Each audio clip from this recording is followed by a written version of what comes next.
Welcome to Moments with Marianne. I'm so delighted we're spending this time here today. We have a very inspirational show coming right up with a very special guest, Kelly McNelis. Now, Kelly is the founder of Women for One, a destination for women ready and willing to make life happen.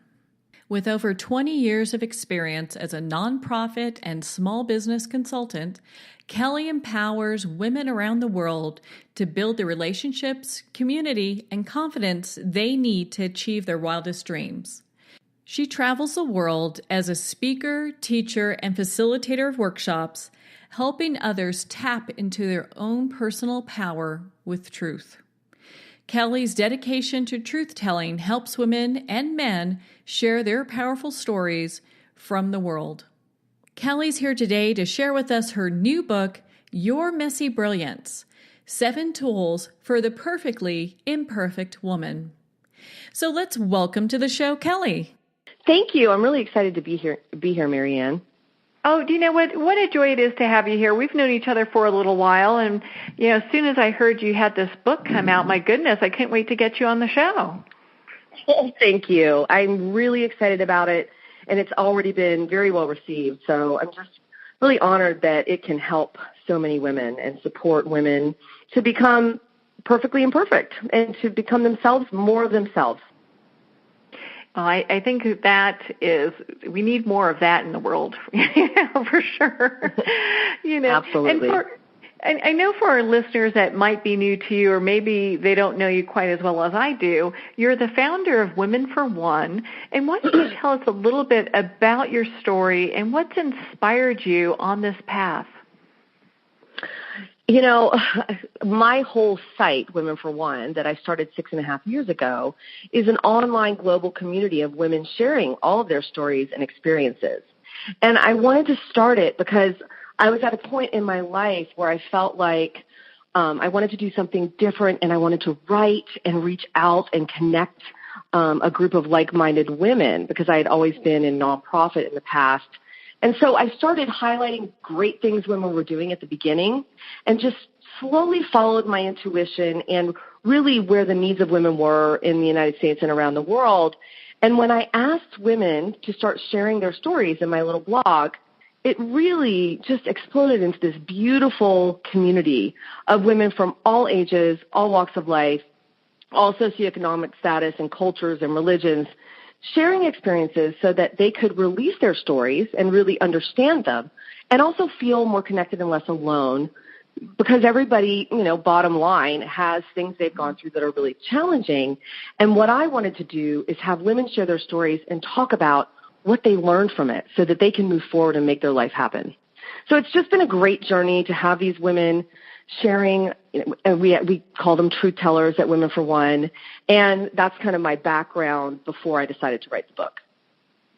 Well, and I know it's interesting. A lot of time women may think it's like, gosh, Kelly has really got this all together. She's just been always such a person who's an inspiration and who never has a hair out of place. And, I think and I think for any of us, it's kind of like, we all have bad hair days, right? Yep, we do. And that's really why I wanted to write the book, because in my life, and I've seen in all these other women's life, society and even ourselves and our family and our partners really impose this perfection and just overachieving for women. Mm-hmm. And I tried to be for years the perfect mother, the perfect wife. I didn't grow up in a real functional household when I was younger. So I was like, not me. I'll never get divorced. Then I got divorced. I'll never be depressed. Then I was depressed, right? I mean, it's just, so the more and more I started to discover who I was and get really curious about what I wanted out of my life and ask myself the right questions, I realized that finding my passion and genius was through all of the mess that I had created for myself or that I had been through in my life. And that's why I wanted to write the book. Well, and I applaud you, because a lot of times, we all have stories. We all have heartbreaks and upsets and days where, nothing's going right. and it's okay. In fact, one of the things I really appreciate about your book, even from the back cover, I'm just going to read this a little bit. It says, there is no magic pill. There's no one-size-fits-all solution to your problems. There is no guru coming to save you, and there's no personal development program that will get you to perfect. And I think that says so much, because often, I know just in my personal journey, I think there's many people that feel the same way, that we are striving for that perfection that really is just, it's very elusive, and it's not even something we should be going for. And then later on during our development, it's more about just being able to sit and be in whatever is around us. Yes, and when I speak and I talk to women around the country, I talk about, the first thing I say is perfection doesn't exist. It's a concept that just we can't achieve. And so my whole life was a seeker, and I was striving for perfection in so many ways, and I kept getting let down. And also, even, I have teenagers right now, and they're at the place, and I have early 20-somethings, they're at the place in their lives where they're wanting to, be perfect and do it all at once. And instead of just really blooming where they're planted and looking at their issues, that phrase, wherever you go, there you are, I think there's something to that. Instead of striving for external things and trying to be perfect in your doing, how about you really allow yourself to just be and ask the right questions about what you want out of life? I think that's beautifully put. So when you decided, the title, I love it, but I'm sure it's making some people cringe, Your Messy Brilliance. Because when we look at the word messy, it's like, oh, I don't, not quite sure I'm comfortable with that, Yeah, it actually really does challenge women. And when I start some of the workshops I've been doing around messiness, I ask women, to share what their definition of messy is and what they think of, what the visual is when they hear messy. And I hear everything from chaotic thoughts, messy hair, a messy purse, right? A messy life or a situation or a relationship. And I'm not sitting here saying, to avoid the mess. I'm saying dive in, understand it, and really know that your brilliance and wisdom lies within that, embracing it and learning from it. And that's really what your messy brilliance means, because I've actually got a really cool story about my title. And I know a couple years ago, Marianne, we spoke. My title was The Messy Truth. And Van Jones actually came out with that show on CNN. And somebody called me from CNN and asked me, because I had the URL. And I thought, that's the truth. I was speaking about being attached to something, I was so attached to that title. And I thought about it. I thought, that's not very feminine. And that's not really inspiring for women. Women are all about shining and brilliance and beauty and just that feminine rising. And I thought, you know what? I'm going to change my title. It really helped me to change my title, because I thought, here's Van Jones. He's this incredible man who's doing wonderful things in the world, yet his title is The Messy Truth. And it seems kind of harsh and masculine. It's like, here it is. But embracing your messy brilliance just feels really sweet and feminine and powerful to me. It really does have a softness, and it's funny how things work out. At the time it's probably like, gosh, I don't know. And then these things happen. It ends up being just, taking us on a whole new path that was even better than what we had before. I know. You just have to allow for it, right, and be flexible and know in that trust piece, right, in your life. You have to trust. Oh, yeah. So I know we're not going to give it all away, because everyone needs to go pick up their own copy of of Your Messy Brilliance. And so I know you give 7 tools, and so why don't you touch on one of them? I was looking through them, and the one that really stuck out to me was choice. Oh, I love that you like that, because it's my favorite one. Oh, that's good. Yeah, it's my favorite tool. It really is. I love choice. So just to give the listeners a context, I have these 7 tools, and obviously They can be used in different order than I have them, but for the linear mind, I laid it out in an order to be able to apply to any situation in your life, whether it be something small like an issue with a relationship or a job, to the grander question of like, why am I here and what do I want out of life? And these are 7 principles, I think, that are used in many philosophies. And they came through me this way. And I feel like I'm just a messenger in a different way. Mm-hmm. So the 5th tool is to make a powerful choice. And choice to me is such the differentiator has been in my life, because I feel like a lot of us on this planet right now and in this country and in this continent are pointing fingers and blaming, and we're divided about many things right now. And I'm really saying, hey, let's all take some self-responsibility, start pointing the finger at ourselves, right? Start moving out of our we've been done to and moving out of our own imposed victimhood, and move into powerful choices for ourselves and know that we do have the power to react to a circumstance in one way or another. We really have that choice. And Marianne, I want to differentiate here, though. I'm not talking about people that have been victims of something, because that's a whole different situation.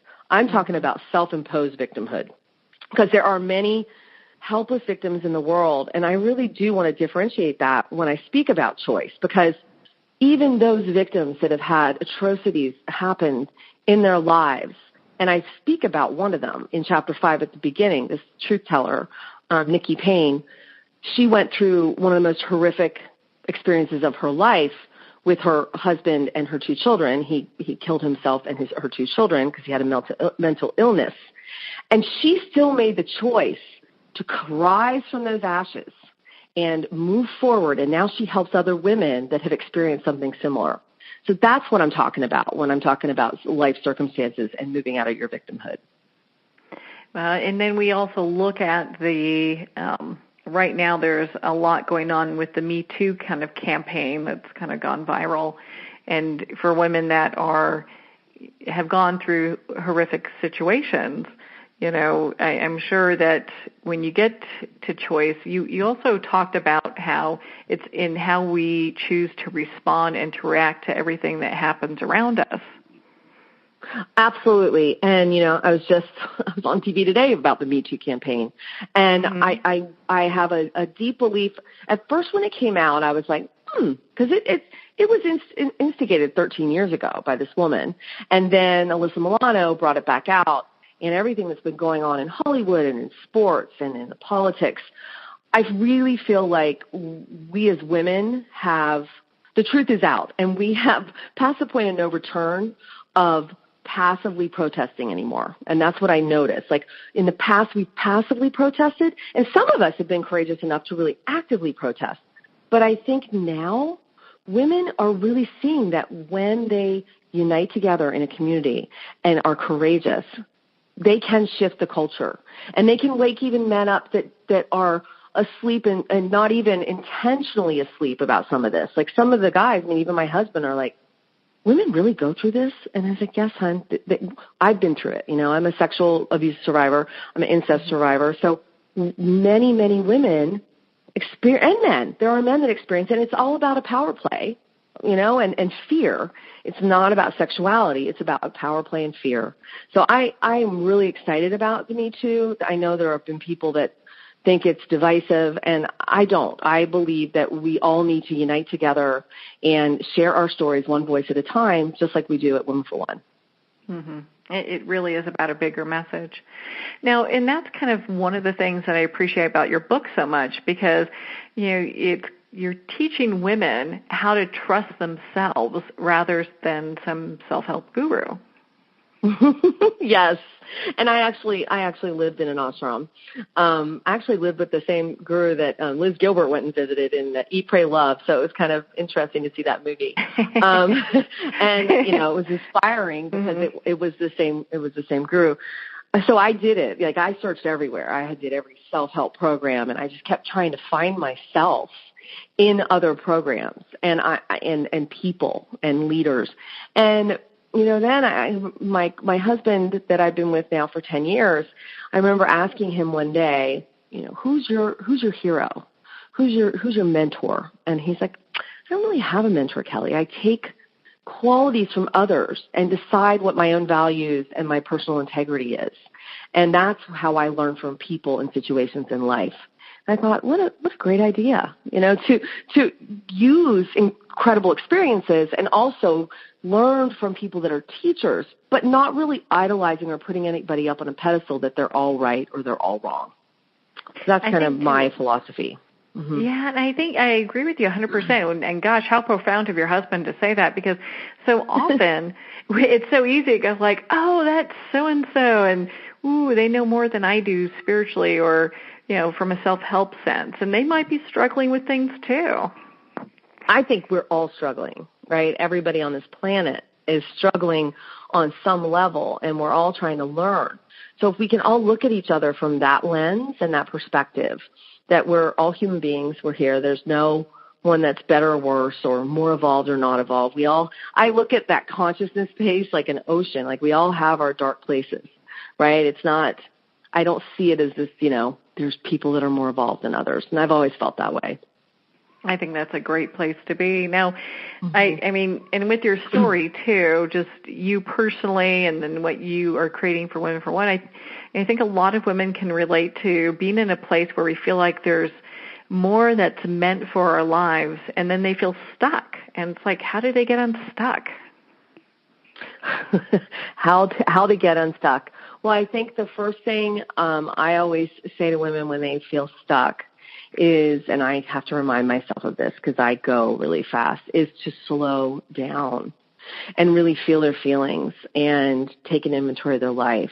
And I talk a lot about it in the different courses that I offer on Women for One, the power pause. I mean, it's the power of the pause actually is what I should call it, because that pause, that breath, if we as moms and as friends and as wives and as businesswomen and leaders could just take the time to slow down and really ask the right questions and be open to what comes for us. And that's where the other tools come in.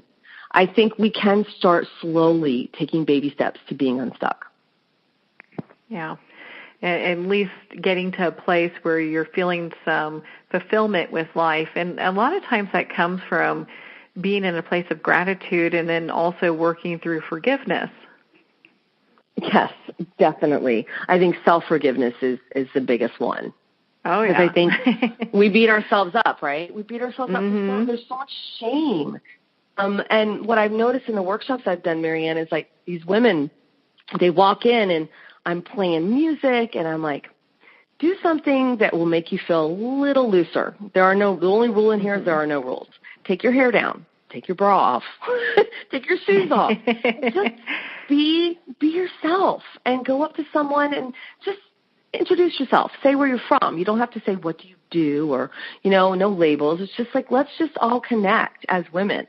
And just to have women do that, it's like, it's so freeing. I couldn't believe that just something that small women loved so much, because we're all trying to keep it together and be perfect and look good.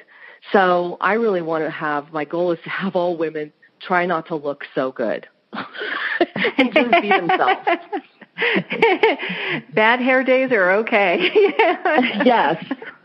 You should usually see me at work. I'm at home at work, and I'm usually in a sweatpants and sweatshirt with my hair on top of my head. Well, and, I think it kind of helps to bring down some of these, false ideologies in regards to how women should be and look all the time, because it's like, gosh, there's so much that's on, especially nowadays when you look at, a lot of women, if they're single parents or parents, they've got so much on their plate. And then trying to feel fulfilled on top of it's just got to be, just overwhelming. Yeah, and then there's a place where you get so overwhelmed, you just kind of give up.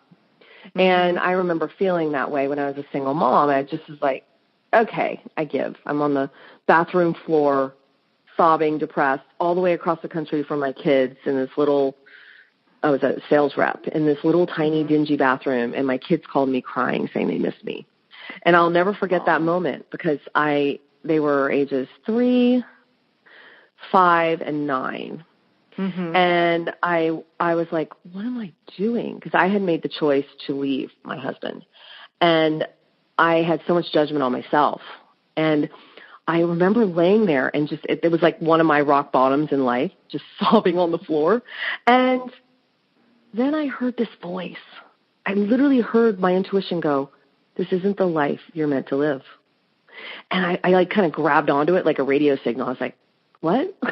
Listen, this isn't the life you're meant to live. And I'm like, well, what is the life I'm supposed to live? You just need to start asking the right questions, is what I heard. So, and then from that moment, my journey shifted. Just in that moment, me tuning into my intuition just for a minute. So I think sometimes we have to fall apart, not always, but we have to fall apart to kind of rise up again. And that was my rock bottom.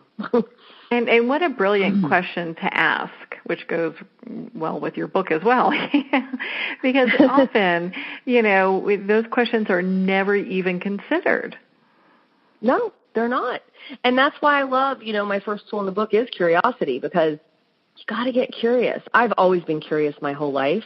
But when you really start opening yourself up to all this possibility and really questioning what you have decided is your reality and your beliefs, it's big. I mean, it shifts your perspective completely. All my friends shifted. My whole life shifted after that moment. It was fascinating. I know while things sometimes don't get easier, at least they get, like the road feels like it's a little bit better, Yeah, the road is created at least. The journey begins again. Mm-hmm. And I look back at that woman, and I'm still that woman, and I'm still fragile, and I'm still vulnerable, and sometimes I have really bad days, and it's okay, though. I feel like I grew up from that, and I can be my own mother now and say, you're going to be okay. You rose from that ash. You can do this.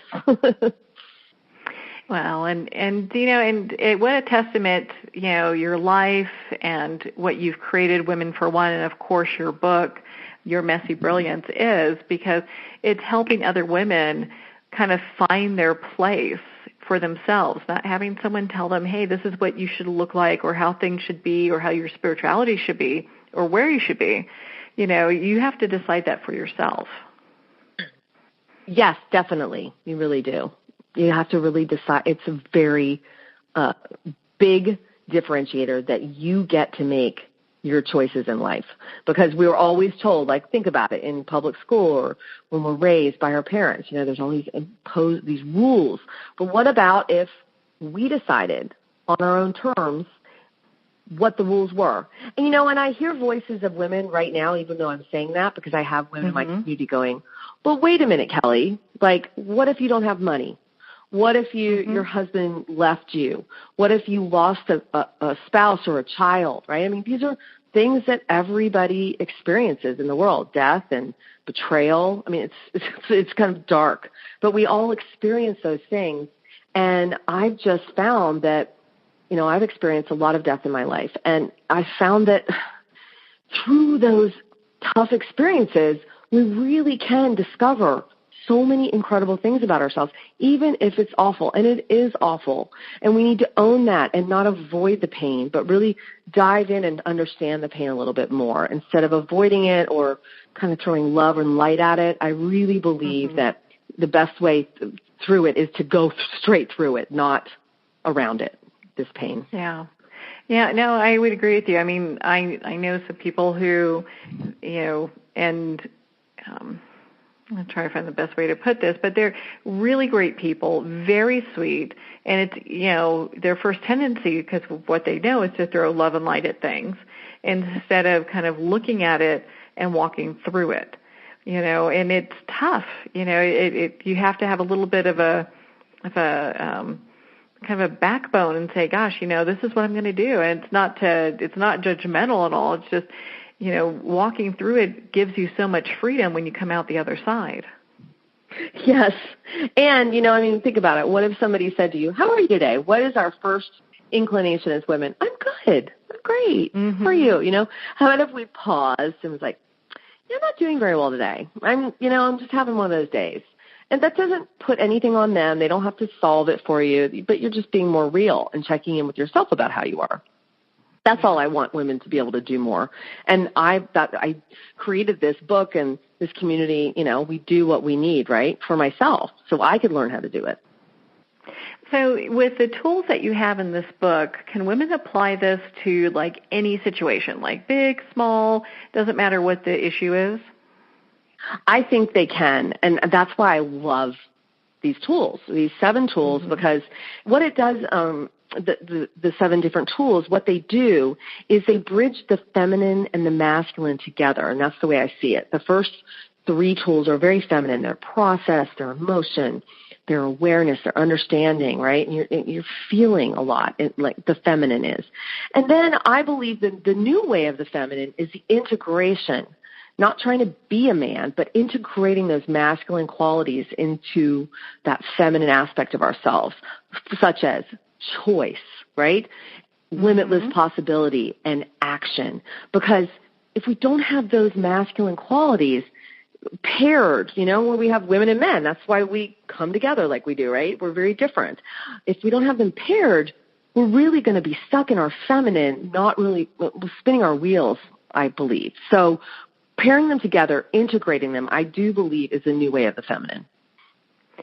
So when you do your workshops and people come to you, for just, your book and the information that you have in it, what are some of the similar things that you are seeing time and time again that people are showing up with?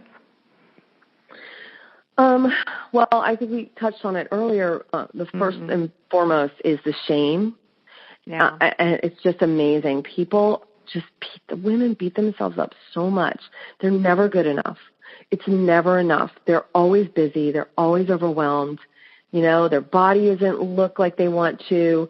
Their marriage isn't like these idealized image of themselves of what they thought it would be.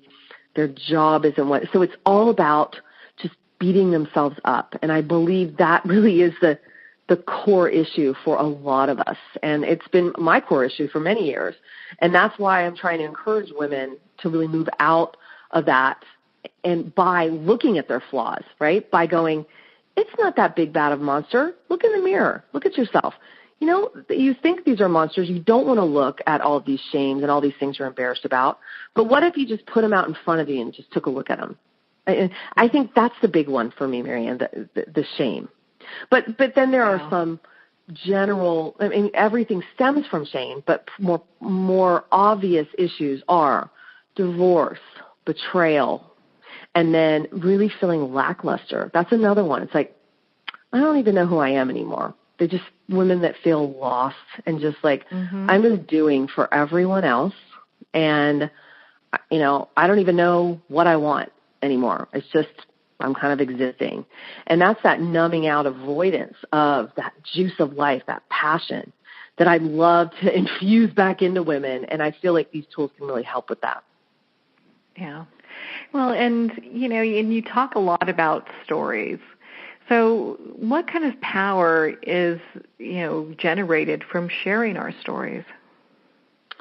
Oh, there's so much. I think, first of all, when I've shared my story and I've seen the transformation in the women, the over 500 truth tellers now I have on my site, sharing these experiences very courageously, I might add. You can do it anonymously on my site as well, which I think brings a lot of learning and wisdom as well. But I think, writing those down or speaking them aloud and sharing it really gives you a perspective on what happened to you, and you can put it out in front of you to look at it from a different lens. I think that's really important.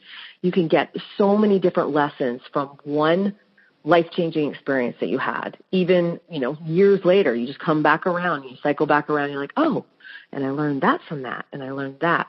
But I also think women can be free of that story. Every single time they tell it, they learn something else, and they just free themselves just a little bit more from the shackles of like what has happened to them, if it was traumatic or if it was intense, or even if it was thrilling. Sometimes it's great to just share the fun stories that you took a chance and you went for it. You learn so many lessons from those as well. It doesn't always have to be heartache and heartbreak. Yeah, I think what's happened is, us as women, we're so used to putting on so many faces to really kind of whittle it down to our authentic self sometimes seems really hard because we're so used to being, this person for people at work and this person for people at home, and, we're the can-do wherever, Yeah, definitely. We're always just going. I mean, it's just always. We don't even know what our needs are anymore. And that's where that curiosity piece can come in on something as small as like, your best friend you found out that she lied to you, or you're just not getting along with someone at work. It's like, well, let's get curious about it. Let's ask the right questions first. Then let's get awareness of like what their story is compared to what my story is in this. So that's how I take people through tools. Now, isn't that the truth, though? It's all, the answers you get are based on the quality of your questions. Absolutely. I love that. It's true. I mean, you do have to come up with very unique questions and really do a deep dive inquiry. And in the book, I love that this came through me because, I feel like books just happen sometimes. I'm sure you've noticed that too. It's like it kind of it took on a life of its own after I created it, right? And I feel like I'm the messenger, but I'm not the creator. And at the end, you were kind of channeling it, weren't you? Yeah. I mean, I don't know where it came from, but like at the end of the chapter, I have exercises, and I have 3 different types. And the reason I did 3 different kinds in each chapter is because I'm a busy mom. I have 3 of my own children and 3 stepchildren. I'm running Women for One. I'm writing a book. I mean, I'm busy, right? Like most women. And so I wanted to have 3 options. Like if a woman was really interested in reading this book and wants to dive in, right? I'll have an exercise at the end that's like, you really want to go for it? Dive in. But then I have like a middle one that's digging deeper. And then the first one is just a light, like, check it out. Like, try it. But you don't have to go take 5 minutes to practice this right now and then dive in another time. Come back to this exercise. So I wanted 3 options for women that are very busy that really just want to play with the book to start with and then maybe dive in later. Yeah, at least they have different levels that they can show up in, and it's not all like it has to be this way, which of course would be something you wouldn't do at all. Right, definitely. Well, and so, and we talked about this a little bit, and I just want to kind of touch on it some more because I think like the number one thing I hear is, women who feel like they're totally stuck. And and we talked about a little bit like, I'm stuck, I have no place, I don't know where to go. They're just kind of complacent. What kind of tips do you have or advice do you have for women who are in that place to kind of move out? As I talked about, really being patient with themselves is the first one, right? And start by, what I do when I'm feeling stuck on anything, and I still get stuck all the time on situations, right? And then if you don't start like unsticking yourself a little, you stick a little bit more, and then all of a sudden you feel stuck in every area of your life, right? So really start chipping away at that stuckness by not focusing on the stuckness, but by focusing on like asking the questions. Why am I stuck, right? What is it that has put me here? What story am I telling myself that has put me here? And often I write down my feelings so I can identify my own personal needs, like what do I want out of this situation, right? And the whole pausing, taking lots of deep breaths, and connecting to the powerful woman that I absolutely know and believe lives inside of me when I feel powerless. And I think that's a really important point. I think if we don't believe that we are powerful, we're going to get more and more and more stuck in our lives. So really accessing that power and that intuition, which is another tool that, we can hear the voice of ourselves saying, this is what you need to do, and tune into that radio signal is another big way to start getting unstuck. Mm-hmm. Well, and for women who also have purchased your book and just want to get deeper, and you kind of talked about this a little bit, but my goodness, you've got the online course, Embrace Your Messy Brilliance in 30 days. And I love how you have it. It's the ultimate anti-cleanse. Well, when I was creating it with my co-creator, it was so much fun to do, Nirmala, who's my editor at Women for One, because I was like, I want a 30-day anti-cleanse. And she's like, Kelly, we can't say that, And I'm like, no, we got to do the opposite of what everybody does. Everybody's like, okay, I'm throwing all the food away in my house that's bad. We're all going to eat organic. We're all going to, be perfect, right? We're going to get it right. I wanted, hey, we're going to get messy. We're going to discover all the mess in our lives, right? And at first people are like, well, how is that going to help me, right? But if you read the book as a supplement to it, it's not the book at all. It's fun, doable, short exercises every single day that will get you unstuck. I really believe that. It will really get you moving in one direction or the other in your life, because we talk about setting powerful intentions, speaking your truth out loud, kind of being messy, doing something that would challenge yourself to not look good so you can kind of loosen up and not feel so stuck. There's all kinds of fun exercises in it. Yeah, and for those of you that the word messy makes you hyperventilate, it's okay, because this kind of walks you through moving beyond all of that. I love how you also start off with cultivating your joy, and I think that's so important, because, especially in a world where we're so busy and there's so much going on, being able to focus on just joy seems like a far-off notion. And many times, because you've got work and kids and dogs and whatever, Right, and we got to put our own oxygen mask on before, kind of like they say on the plane. And we have to model that for our children and for our friends and our family and ourselves, not fake it to make it, but really understanding what our own joy is. And one of my personal Sheilas, Sheila Kelly, I went to her conference 5 years ago, and she teaches S Factor, which is pole dancing. But it's really about embodying your feminine sensuality. And what she did at the beginning of and I've been to 3 now, she had us evaluate what percentage of joy we live in our lives. And it changed my life, because she had this little joy meter percentage formula. And she's like, I want you to write down everything you do that brings you joy, and I want you to assign it an hour in your day. Or in your week, that's what it was, in your week, right? And then we added it up and divided it by the hours, and we found our percentage of how much joy in a waking time that we have on this planet that we experience every week. And mine was like at 8%. And I was like, what? Like, first of all, what? How's that happen? Yeah. And so she wants us all to hit like 70, right? And I mean, yeah, sometimes we do have to work, try to find joy in things maybe that we don't like to do, and chores and issues and being responsible. But I've gotten mine up to about 35 now, 35%. I've reevaluated it this year, and I'm like, it just changed my life, because why are we here? We need to be happy and do things that we love so that we can emanate that out and be passionate for our children, for our partners, and for mostly ourselves. So I love the whole joy concept for sure. Well, and what a beautiful place to start, too, because, gosh, like you're saying, here we think, we're doing great, and then you take this quiz, and it's like, whoa, maybe not so great.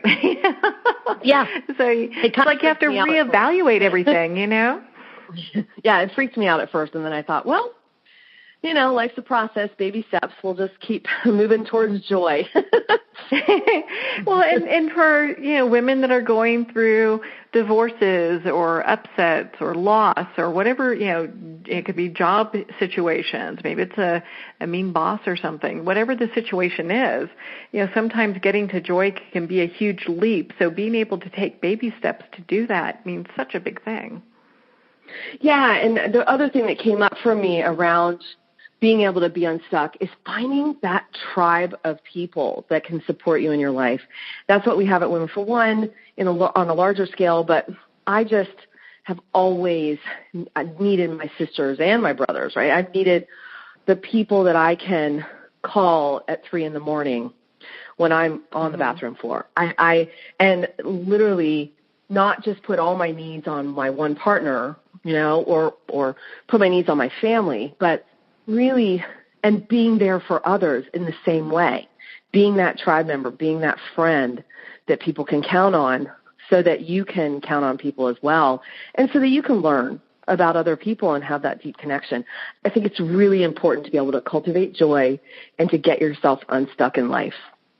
Yeah, to move forward. So, and, we've got a little bit more time here. So, and gosh, I can go on several different topics, and I don't want to, give the book away, and I don't want to get too down the rabbit hole with any of the topics because we could do that easily. So we could be here until next Tuesday talking. But what final thoughts do you want to leave our listeners with? I just, it's a theme that just runs through every day of my life. That we're not alone on this planet. We are here to connect through the heart. That's a big one for me. We're a great tribe, sisterhood. There are women and men out there that truly care about you and the world and society and this planet. And we're all going to make mistakes. Every single one of us makes a mess.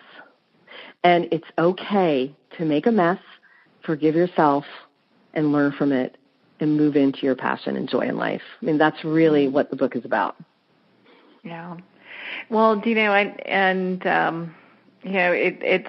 couldn't come any sooner. I love your book, Your Messy Brilliance, 7 Tools for the Perfectly Imperfect Woman. It feels like you wrote it just for me. Oh, good. I wrote it for me. Well, and I'm sure many women will feel the same way out there because there are common issues and common themes that we all face. So having a book like this really makes a difference in looking at how we are viewing life and then making shifts and adjustments and moving forward and being able to let things go and forgive and, make choices that really serve our higher purpose. So I was just loving all of it. Oh, thank you, Marianne. It's been an incredible journey to write it, to launch it. I'm really excited about the response I've gotten. On November 16th, I'm going to be in Boulder at an event where we have panelists that are leaders in the community speaking about their messiness, right, with my book. It's just incredible to see leaders go, oh, yeah, I'll speak with you. Why not? Let's talk about the mess. I'm like, yes. So it's really excited about moving forward. Oh, that's fabulous. And then after that, you're going to be in Tempe, Arizona, I understand, because you've been making this nationwide tour that you've been doing. So that's going to be one of your other stops. Yeah, we launched at Barnes & Noble November 2nd. So it's just been an incredible ride for sure. Like in Manhattan, in Union Square. Yeah, it's been great. Oh, my goodness. Well, I know everyone can kind of follow you on social media and see all the great things that have been happening here. Where can people connect with you and learn more about the book and, of course, the courses you're doing, all that great stuff? Well, they can go to womenforone.com, and we have lots of free products as well. It doesn't cost anything to become a truth teller, to submit your story. That's why I created the platform in the first place. So they can go to the share button. I think it's the share or the submit button for that. And they can type in yourmessybrilliance.com, and then my book comes up, which is on the site as well. And they can contact me there. And I've got Women for One social media, which is all spelled out, women, FORONE, on all our social media. And then now I have an author page, Kelly McNelis, for Your Messy Brilliance. So that's where you can find me. I'd love to hear your thoughts, anybody's thoughts on the book, because it's new to me, too. I'm a new author. Well, it's so highly acclaimed. I mean, you've received so many wonderful endorsements from people like Marianne Williamson, Chris Carr, Sunny Dunn Johnson. I mean, on and on and on, Yes, I've been really, really lucky and blessed. And I was actually shocked I was just so humble that the women, they're all truth tellers on my site as well. They have shared their messy brilliance and their truth on my site. And just that they read it and it really resonated with them. It just brought me a lot of joy in my life. Well, Kelly, thank you so much for taking the time to be on the show with us here today. Thank you for having me. I'm really honored that you had me on, Marianne, and I hope we can keep in touch. Oh, I'm sure we will be. I mean, my goodness, I've been watching everything you've been doing, and I highly suggest people not only join your community, Women for One, but pick up your new book, Your Messy Brilliance. So it is just such a joy to read that. Well, I'd like to thank everyone for taking the time to tune in. You've been listening to Moments with Marianne. And remember, make every moment count.